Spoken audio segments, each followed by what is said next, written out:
on the potential incentive structure of creating a podcast. A couple of years ago, I had the idea to start a podcast. Because I was too afraid to do it on my own, I asked a friend of mine whether he wanted to do a podcast with me. Now, the structure of this podcast was more or less that I talked more and the other person talked less, which was, I don't know what it was.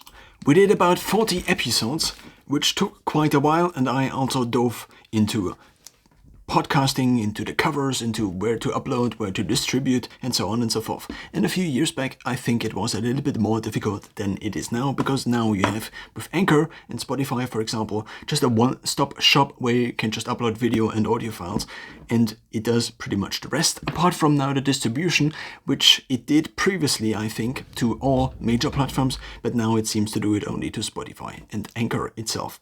In this video now, I want to discuss the potential effects and the incentive structure that arises from creating a podcast that is maybe two people, or also just interviewing another person. So in general, it's two people, whether it's the same people again and again, plus an additional person, or it's two people and the one is just changing all the time, or it is just a solo person creating content or writing books or audio, which you could also call podcast, but you could also call it video if you then add video.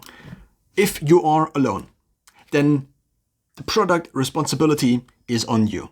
If you are together, then the product responsibility is on kind of both, but there is this effect I would call maybe split responsibility effect, where nobody's really responsible and you're responsible together.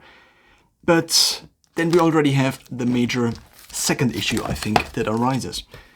If you have two people, then these two people will never be identical. As these two people will never be identical, and they move through time and they also change, there will always problems that arise. There will always be problems that arise. Now these problems then have to be figured out.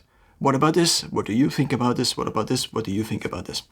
If you are alone, then all of the responsibility is on you. But because you change only, then the problems that arise only have to be discussed with yourself. And the main benefit with this is that the decision iteration, so the time it takes for you to figure out the decision, is not restrained or limited by the latency that happens in the communication with the other person. And because the other person probably also has a life, and this is not the only project that the other person has going, the latency might also be dependent on. So that's the one point. The other point is that the latency might also be dependent on the other person and the motivation of the other person for the project, the podcast. Now, this is so much now about a podcast or a video show that would be two people that are constantly hosting. Now, this is not what I mostly want to discuss. So we take now this here and we now switch the second host, and the second host is now the interviewed person, and the host is now the interviewee. And now let's discuss this situation. Now, again, if you are alone, then you have all the responsibility. This also means you have all the content responsibility. If you are the only person that can tell something to the audience, then this also means you have to kind of be interesting. So the potential incentive that comes out of this is that you have to be interesting in order for the videos, the content to be interesting, or also the podcast to be interesting. Whereas with a format that allows you to have different guests that interchange all the time, then the focus is much more on the person that is interviewed, and you as the interviewee or as the host. I think interviewee is the same word as host, or has the same kind of meaning, then are only kind of responsible to frame the whole conversation and to ask the right questions. So you could also say that the role changes. The role changes from I am kind of the focus with my ideas, or I am at least presenting the ideas. Kind of a show format you could see on TV, a science show, for example, would be something that would be high qualitatively produced, but at the same time only hosted by one person or maybe by multiple hosts that then are only single hosting episode after episode or clip after clip. Now, in this format here, the host is always usually present, or is usually present. Now, a typical example of this here would be the Lex Fridman show. The Lex Fridman podcast or show is Lex Fridman and Lex Fridman, and he has people he interviews. Now, because of this structure of this also now means that there is a potential upside for both Lex Fridman, but also for both the people who are interviewed on Lex Fridman. So now let's analyze kind of what these two different entities would be or would benefit from this whole scenario. On the side of Lex Fridman, he gains access to basically kind of important people. And he also can figure out the ideas he has. He can also ask people the questions he has. So in addition, this whole thing turns kind of into a job. In terms of Lex Fridman, he, I think, began a few years ago. And now recently he interviewed the prime minister or the president of Israel. He also interviewed Mark Zuckerberg, Elon Musk. And you could compare maybe directly to Joe Rogan. Some of these people would not directly go on to Joe Rogan because they wouldn't go on to Joe Rogan because it's a different kind of show. But because Lex Fridman tries to be a little bit more, I don't know, universal, he gets kind of different guests. What is in for the guests now? I think it is mostly publicity, the opportunity to present themselves in a public light or also in a discussion and seem actually maybe human, because Lex Fridman is a very good host. Of course, this could also be on many other shows and podcasts. Depending on the focus of the podcast, whether it's a comedy podcast or whether it's a science podcast like Andrew Huberman's podcast, Huberman Lab, of course, the topics and the questions also differ. But if now a given person wants to go on a podcast, often there are incentives that are kind of in the back of the mind of this person, or the person might be driven by different incentives. If person A, for example, writes a book and then they go on the book tour and then they go on podcast 1 and on podcast 2 and on podcast 3 and on podcast 4 and then they write another book and do the same thing again, then I think to a certain extent it is obvious that they are kind of promoting the book. At the same time, as they are kind of promoting the book, I think they're also providing value additionally to people who potentially are buying the book. Why? Because what I have noticed many times is that I've listened to the same author in the book then on podcast 1, on podcast 2, and on podcast 3 if I found it really interesting. And so I kind of got different questions from different people I already kind of knew, and the topic would always be kind of the same. And that's also, I think, very interesting to see the same topic, the same person, the same author in a kind of different light, lighted by kind of different people. So the host of the show gets the production of the show, gets basically the public interest of these people that are interchangeably then on the different shows, whether it is Lex Fridman, whether it is Huberman. There is also a podcast called The School of Greatness, for example. It's an exchange. It's a value exchange, like so many other things in life probably are. Now, what should I do? And maybe you could take me as a proxy for also your decision. I don't know to which extent this works for you. Now, I till now decided that doing videos alone would kind of be the best thing that would drive me forward, because I am the only thing that is responsible. I am the only entity, you could also say person, that is responsible for the content. Which means if I make a bad video, then it's completely on me. I am to blame. It's very easy. All the different problems are kind of leading back to me. Everything that is wrong with the video can be led back to me. And so the only way out of this devilish circle is if I improve. If I am better, the videos are better. And if I make constantly grammar mistakes, then these are displayed in the videos. So as I put then these things into the public, as I post them to the public, then this also means they ideally have a trajective that goes kind of upwards. And as the public trajective ideally goes upwards, I also learn. So I am forcing myself to learn and potentially grow as a person, even though that sounds kind of super weird.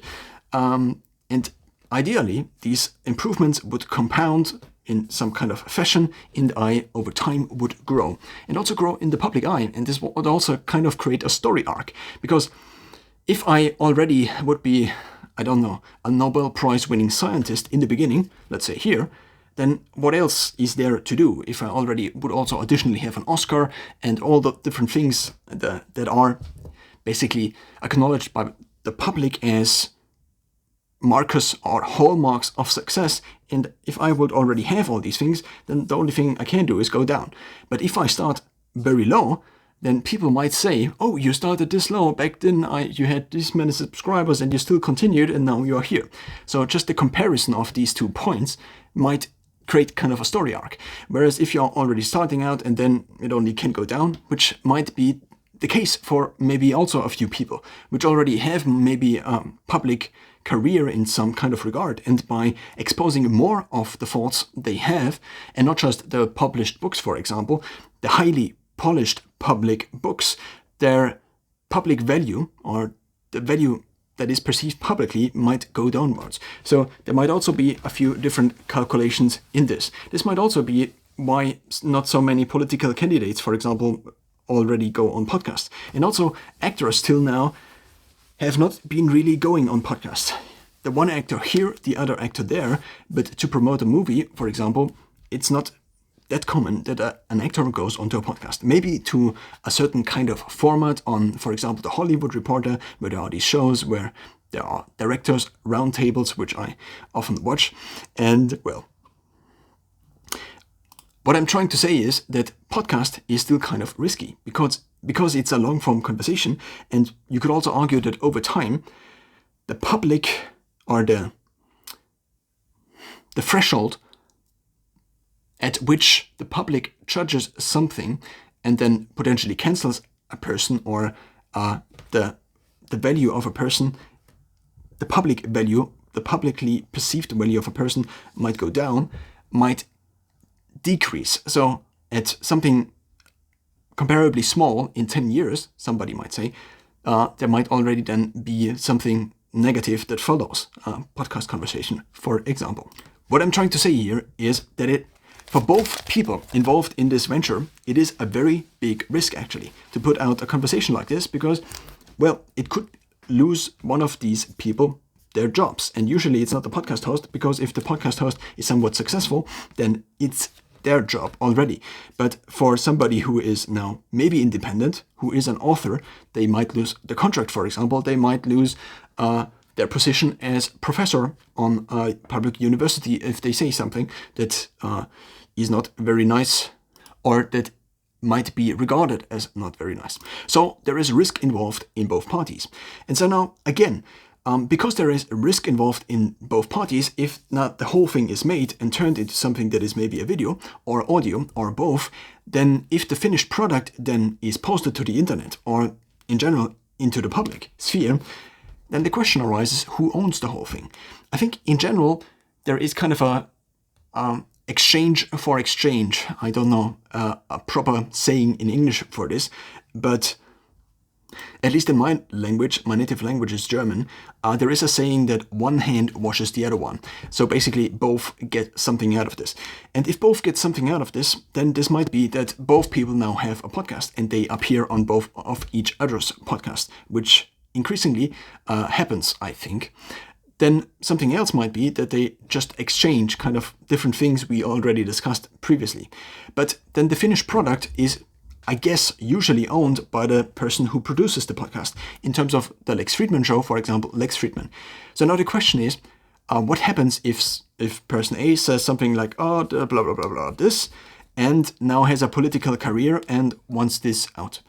Now, there might be different contracts in terms of podcasting. Some hosts or producers might say, everything you say on the show will be posted. Some might say, I give you the ultimate right and you can decide what is on the show. But as it is then posted to the public, then we leave it like this, because otherwise I might get a request every week to take episodes down, and I cannot sustain this business if I have to take 10%, 20%, 30% of the episodes down every single year. Because then, of course, these don't generate ad revenue or sponsorship revenue, and so on and so forth. I've heard on the Tim Ferriss show, or Tim Ferriss discussing his show, that he usually offers the people on his podcast the right to cut out anything, basically, to then only publish what they think makes them look good. Which probably, in terms of incentive structure of people potentially in the future appearing on Tim Ferriss's show, might increase the likelihood that people appear actually on the show, because otherwise it is just a bigger risk to appear on the show and then to maybe be asked questions that they might not be prepared for or might not know what to answer, and if then they cannot even cut it out, then this might be a potential risk. Now, what is in addition to the production of the show in for the host? I think there is another very big thing that is this whole enterprise. And many people, including Tim Ferriss, already have discussed this publicly. And the thing is this: if the whole format of the podcast is a kind of agreed upon value exchange, then it's kind of beneficial for both people. I don't think that on many podcasts there is kind of okay, this show costs you 50,000 as a guest, or this guest costs you 50,000 to book. This might be on some podcasts, but I think usually it's just what I'm guessing. I think what I'm guessing is that usually there is not really a money exchange. There might be some money exchange in bigger shows, I don't know. And if there is an asymmetry in terms of the value that is provided by both of these people. If one person, for example, has a book coming out and they want to appear on a podcast that is fairly big, but nobody knows them, then if they additionally pay something, then this might be something to consider for the host. If the host might not be financially or might not be able to sustain the show otherwise. But of course, there also might be a slippery slope in terms of the perception, because every guest that appears on a show that is in this format, host and guest, might kind of contribute to the public perception or the average perception of the whole show, the podcast. So if there is not a good guest after good guest after good guest, but maybe a low or above average guest after above average guest, then the quality of the show might be perceived as going down, for example. But now to the additional benefit for the host. Because now, if there's somebody that writes a book, then these people might have written a book. They also might have researched a paper, for example, and now want to discuss this. Now, because this person now is already known to a certain audience, and the other person might not have an equivalent audience of the same size, the host exchanges kind of his audience in favor of the ideas, you could say, of the thinking or whatever the person is saying, contributing. This could also be their life story, etc. You could also say the one person is usually kind of more interesting and the other person is kind of more known to the public. The podcast host is more known to the public, whereas it might also be the reverse. But let's just say, okay, we have this certain show, and for this certain show, the host is known to this audience, and this guest might be known to a different audience or to a more general audience, but by bringing it to this audience, there might be a certain conversion from this audience to the book, for example, this person wrote. We could also say this person is interesting, but in a very specific regard. So this person might be Richard Dawkins, for example, appearing on the Lex Fridman podcast. And Lex Fridman is also interesting, but much more as a interviewee, I think is the right word, or as a host. So if we have now Lex on the one side as a host, then of course, to a certain extent, it's also Lex's ideas that are discussed on the podcast. But he usually does the job of delivering the questions, and the host then answers or counters these questions with answers. Of course, Lex Fridman also talks to a certain percentage of every single episode and podcast, but I think for the most part, he kind of hosts the conversation, frames the conversation, or you could say this at least like this, and the interesting person or the topic is provided by the guest. The more general topic, not so much the specific topic, because the specific topics and the questions are then again discussed and prepared and asked by somebody like Lex Fridman. Now, because with a given amount of time, let's call it a life, a person can only do so many things, the situation arises that the podcast host now can be exposed to many different people that have spent a fair amount of time in different regards of something. And this means now that this person, the host, gets to know a variety of different people, or potentially gets to know a variety of different people and might then know also these people. Because if they have a conversation for maybe 2 hours, for maybe 1 hour, for maybe 3 hours, then this might also establish kind of a personal connection, because they obviously need to communicate before the episode, after the episode, and also maybe discuss some additional things, go out for dinner, for relationship building. Lex Fridman, for example, now knows Elon Musk. He also knows Mark Zuckerberg. He also knows Joe Rogan. He also knows Richard Dawkins. I think he did an episode with him. He also knows Yuval Noah Harari. He also knows Andrew Huberman. So what I'm trying to say is that this person, a podcast host, because of kind of this whole structure of this, and because he can provide an audience, and he can be kind of the stable pole to the audience that the audience can refer to, and from the pole of Lex Fridman, then venture out to discover all these new things in the manifestation of the different podcast guests as they present their ideas. Again, only kind of in response to Lex Fridman. And the same is true for Andrew Huberman. Andrew Huberman built this podcast on his own, but also with his team. And now he has kind of an audience of a few million people, I think about 3.5 currently as of recording this on YouTube. And he can now give different people exposure. Every person that now comes onto his podcast is potentially seen by 3.5 million people, even though usually not, because usually the episodes don't have as much views as the subscriber count of the channel is, but the possibility is there, and it doesn't even matter that much how high the subscriber count is, because there is still a given audience that sees these people. So as time goes on, the role of a podcast host might also become the role of kind of a curator, of choosing the right people, because the people obviously then to a certain extent are the content. Now, in terms of Lex Fridman then, this also means that the social status or the social value, or let's just say the value of a person, let's just assume for the sake of the argument that the value of a person, the social value of a person is determined by how many connections a given person has. Of course, now a connection could also be classified into 10 levels, for example, with 10 being the highest level and all the levels in between. I don't know if these are 10, I didn't count them. And 10 is the highest level. Let's say this is your life partner. And then maybe at 9 or 8 are your children, I don't know. Or here is also a very good friend, and here is basically almost unknown. 0 is unknown, here is life partner. And for most people, this probably is a husband or a wife. For some people, it might be different. Or they might also not choose a partner. Now, given that every connection has, let's just assume an average quality, then every human in a network, similar to a neural network, has a few connections to other neurons. And these other neurons in this regard are now just different people.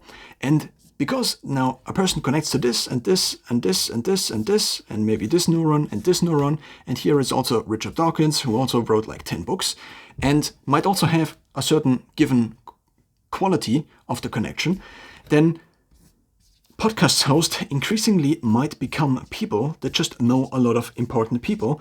Of course, given that the podcast is also kind of a high quality podcast, let's just say it's similar to Lex Fridman or Huberman Lab. But now, what happens if Richard Dawkins, for example, wants to speak to Yuval Noah Harari? They might already have had a conversation, but they might also go over the route of Lex Fridman.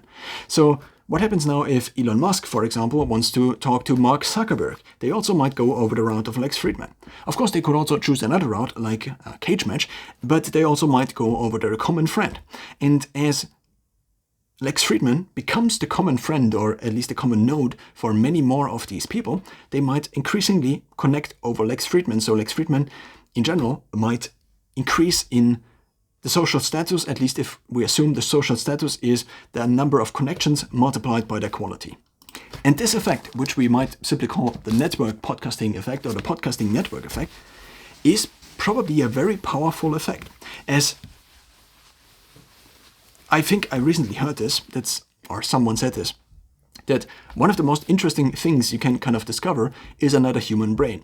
And so if you are on this side and there is another human brain you find very interesting, or another person you find very interesting, then what if you just wrote down all the questions you had, and you also framed this and you also maybe bought a few cameras and a few microphones, and then you asked this person as professional as possible all the questions you had, but at the same time as this person gives you basically the answers to your very individualized questions, which you might not individualize too much, because then maybe this might not be too interesting for everybody who then watches you. But of course, if the person or the audience that watches you is then already kind of attuned to you and your character, then your personal questions might even become a benefit. I don't know about this.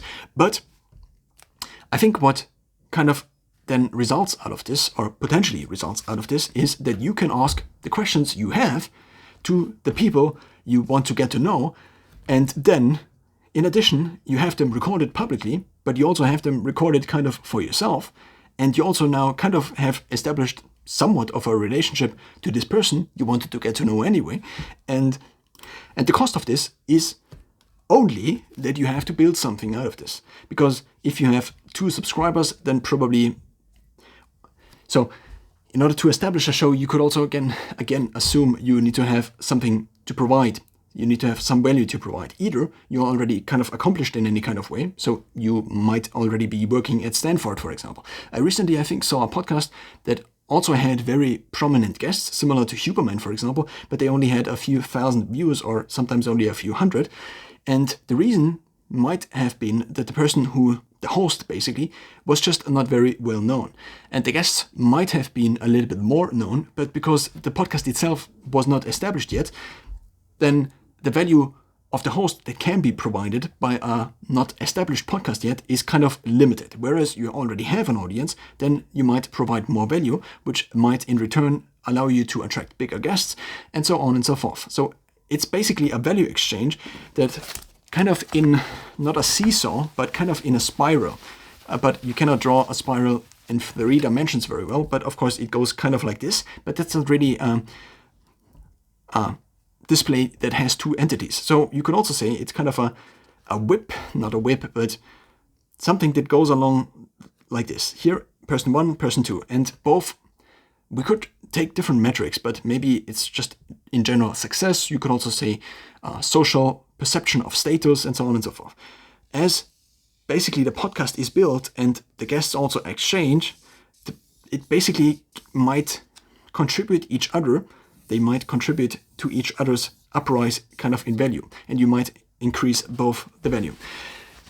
In a podcast where you have a podcast host and an interviewed person, you could also call it a guest. And in addition, you also probably as a guest, if you, not as a guest, but as a host, are probably benefiting in some way or another from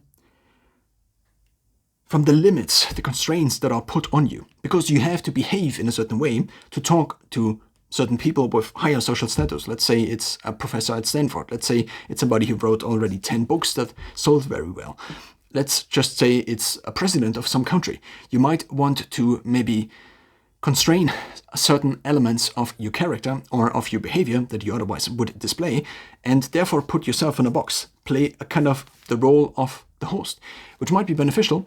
It might also have some downsides, but in general, as you kind of put yourself into the public, there might be basically adaptations that increasingly build up the skill of you talking in the public sphere, kind of. Learning what to say, learning what maybe not to say. And this is an effect that I already have kind of noticed on myself, as I still am talking to almost no audience. But at the same time, I did notice that if I put out something, I need to have a few assumptions laid out. I need to have a few things that I maybe before state to myself that I don't state publicly. I need to make sure that I kind of soften some statements and don't state something in absolutes which cannot be referenced or validated with scientific studies, for example. And this skill, as humans are probably still for a few years, the guarding creatures, the controlling points in so many areas of life, might still become or be very useful. And kind of the only thing that holds everybody from doing something like this, because this is obviously, it at least seems to me, a very smart way, a very kind of low effort, high reward way, you could also say, to get to know very interesting people by providing kind of this format. And the only thing that keeps me or also others from doing something like this is, I would say, risk. The risk of you interviewing somebody, for example, that says something and then you don't cut it out because you haven't learned that you should maybe cut this out or not ask this question. The risk of you exposing something of yourself and not getting hired by a company in the future, for example. Of course, there are many other risks, but there is also effort, which we could divide into multiple areas. You could also, so this could be, for example, financial effort. You have to maybe buy 2 cameras. You maybe need to figure out how to record with Zoom. You need to figure out how a solution goes. So this effort might also be kind of motivation or also discipline, exchanging the time you need to spend in order to establish a format like this in comparison to what you could not do otherwise, opportunity cost. But this also could be time, obviously. So we have time, we have kind of opportunity cost, we have also financial. But financial and time could also be kind of exchanged in some regard. But, well, and that's basically it. Of course, I just make it seem somewhat easy now. I also don't have an established show right now. But given this, it seems that creating a show, especially since it has become comparably easy, of course you still have the risk of talking publicly. But if I, for example, could in my lifetime still talk to Richard Dawkins, then I don't know. This would be very interesting. I would have lots of questions. Or if I could talk to Andrew Huberman. But at the same time, I'm sitting here making this video. Instead of actually writing down the questions, I could ask Andrew Huberman instead of already figuring out how to make a podcast. And so in the back end of the videos I made in the last years, I kind of had the idea to split the different topics I am interested in into different channels. Why? Because this targets different audiences. Somebody who is interested in sports might not be interested in me showing this camera lens, for example. As every interest has a certain probability of being interesting to somebody else, every interest I have or every topic I could make something on, a piece of content on, if you then multiply these two, and I would say I would post these 2 different topics to the same channel, the likelihood basically also multiplies. So if we have a likelihood of 50% here, it's 0.5, 0.0 multiplied by 0.5, and this just means we now have an overall likelihood of 25% only that a person is interested in both. So therefore, the idea was that all the things I'm already interested in, basically I'm going through life, I'm interested in this thing, I recently bought a lens, and therefore I made a video about it on my camera channel. So as I go through life, there are different topics that pop up, and I already have to invest some effort into this, into figuring out what to do there. Now, as these different topics pop up, I target them into different channels, and I record basically these videos, and I then sort them out through different channels and post them on different channels. Now, these different channels are basically the different things I'm interested in. One could be about finance, one could be about a sub-topic of finance, one could be about cameras, one could be about kind of this company or whatever this is I'm trying to build. And one subcategory of this could be how to establish a podcast and what potential effects a podcast or creating a podcast might have on your social life and also potentially on networking and so on and so forth. So as I then have an interest like this, let's say it's about the whole thing of creating content for the internet, then there might be something where there might be a format, for example, where I talk just like this. And there might also be, this format might distinguish itself again into short and long videos, short videos up to 1 minute, long videos longer than this. There might also be something where I actually write something down and I show a few pictures I already took. So this is currently my scripted format where I just post on Twitter and I read then the tweets. Basically, I also wrote blog posts in the past, but now I write threads. So we also have a distinction here. And now I think it might sense to go a little bit more into detail in the hierarchy here. So we have one channel. This channel now currently goes into this format, which I call share, where I just share my thoughts in front of the camera. Sometimes I actually also write something. This is one of the formats. This then is divided into short videos and into long videos. Then I have the next format, and the next format is code, where I previously blog posted, you could say, but now I just write on Twitter in short form or in long form, and then the videos are also short form or long form, depending on whether they are beyond the limit of 1 minute. And then I have the next format, which I had ideas about. I am not entirely sure about this. The next format is basically where I record with my rear camera and I just voice something, so I'm not kind of in the image. Previously I had this also on the same channel here, but I figured it is too much of a difference in terms of the video style. So one video you see this, then you see maybe a screen recording of an app. So I'm trying to figure out what other formats would make sense. Maybe I might also do app reviews, for example, but then a format like this might make not that much sense. I also had the idea to not cut video and also not to edit audio. This is something that kind of translated from beginning a podcast, because I already kind of did an audio show for a friend to the 16th birthday, and we recorded one afternoon, and then I cut audio for 3 days. And so you kind of need to choose, I guess, where you want to invest your time. So I decided not to cut anything and only record on my phones, and then basically merge the videos whenever my phone battery went out.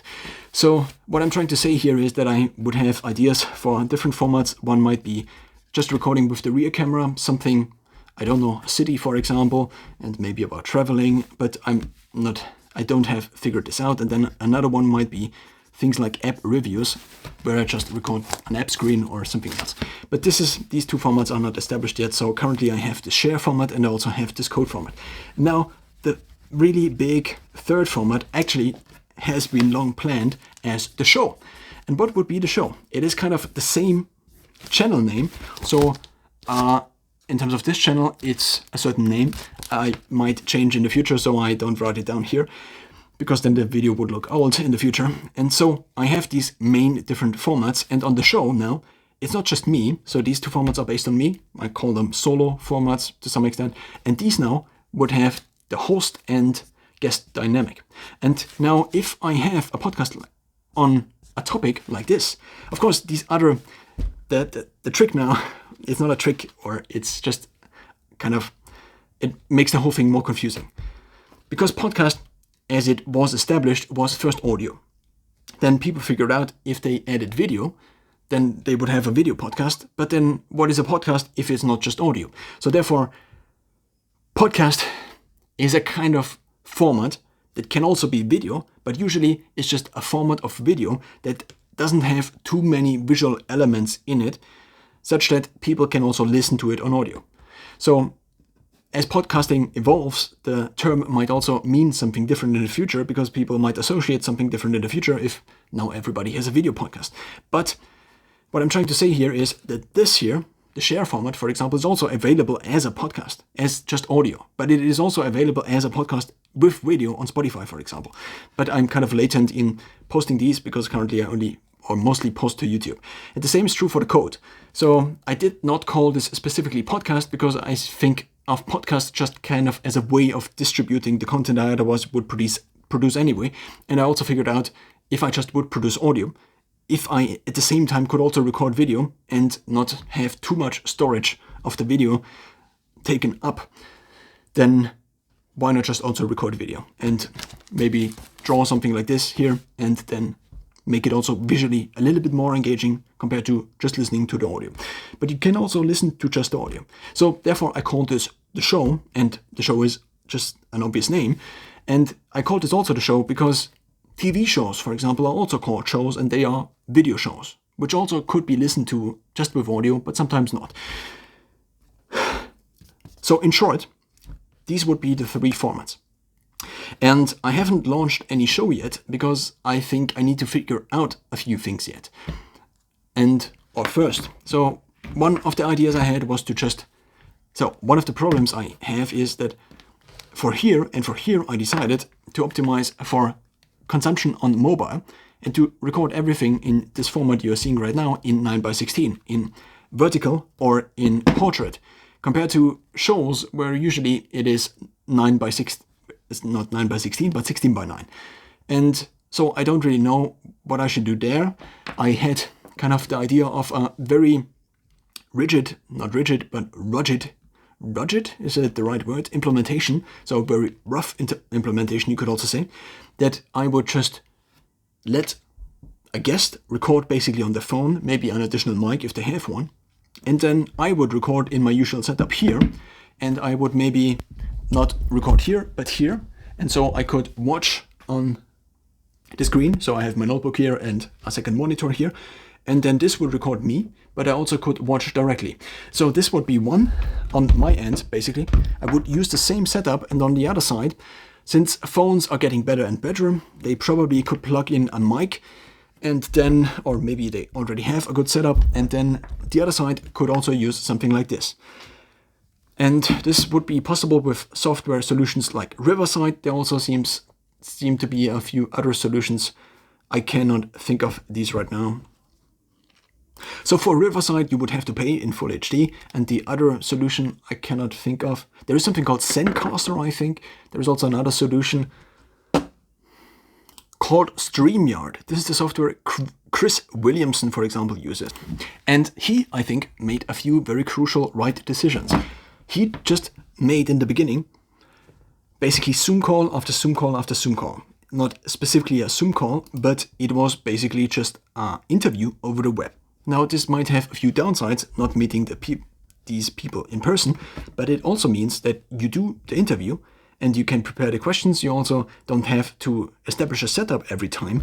You meet that person at a hotel room, for example, or at their home, or they come to you. So the travel cost is also annihilated, you could say. So this allowed him probably to just, in the loop of becoming a better interviewer, just to iterate faster. And so as he did more and more interviews, he just iterated faster and faster and faster. And so now he can also afford to sometimes build up a complicated set, maybe as seen on some of the recent episodes, if he has a guest that he thinks is kind of a big deal. So I had the idea of also kind of replicating this format, but I just don't have that many guests. And also I think the problem is I haven't figured out something yet, which then would work. I tried Riverside a little bit, playing with Riverside and two phones, which seemed to kind of work, but if then the other person has a different phone, so I don't really know. One of the main questions I am trying to figure out is whether I should then switch to this other format, which is called Landscape, and not record in this format anymore, because that's not the format that is used basically on TV and on film. So should I now switch to this old format, or should I stick to my decision to only record in portrait to optimize for mobile? And if I introduce a decision like this, or a decision variable like this, then this also influences all my future decisions, because it's not just, okay, I now record video, but it's, I now record video, but in what format even? And if I then have in what format even in my question arsenal that I have to ask every time I record something, then I cannot just use my setup, but then have to rotate the setup. I then have to position the mics differently also maybe for the other channels. Because if there is a topic that would benefit from maybe then having it in landscape, and so on and so forth. So to conclude, it might make sense to get to know people, especially people that are very interesting. If you then find these people very interesting, ideally you would have already a podcast and you could just ask them the questions you already want them to ask and also provide value to these people. That would kind of be the ideal scenario. But in order to do this, one or I has to establish a format, and this might take a while, and you also might have first to prove yourself as a good host and also learn to be a good host. Possibly the best way to learn to be a good host is by just being a host again and again, which might bring up the questions, which one of my friends should I interview first? I actually already asked one friend whether he wanted to talk about his recent business adventures, so he was kind of trying to start something in a few different areas, and we already kind of made a deal that after some time we would make the first episode on here and then talk about these ventures. But there is also this kind of risk of kind of exposing who you really are to a certain extent if you don't interview public people, but much more people you're already kind of connected to, which might also, there might be an intersection between those two. But if you then expose more and more of your friends, then people might look you up on Facebook and then find out where you live and so on and so forth by basically triangling all the different social connections you have. So there might also be an additional risk. So this is also something that kind of kept me until now from doing a podcast. I don't have a final conclusion. I just made this video to some regard in order to figure out how I should proceed, but also in order to document the current state of this decision for myself, but also potentially for people that find it interesting.